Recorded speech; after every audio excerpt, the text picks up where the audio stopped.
तो सांग मैंने देखी पार्थिबे ये होची कलरा देखी मो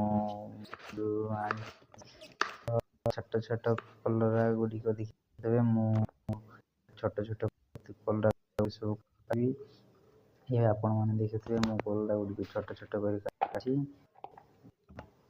देखि पार्थिबे छोट करी काटुची तो काटुची छोट करी लाइक भल लगे लाइक कमेंट शेयर कर दियो एंड सब्सक्राइब कर दियो गाइस यूट्यूब चैनल बहुत सारा वीडियो देखा पाइबे चैनल अपलोड कर कलरा को छोट छोट कर काटी आपने देखि पारते ये मो छोट कर काटी कलरा को केवल फ्राई करी गाइस आपण माने देखि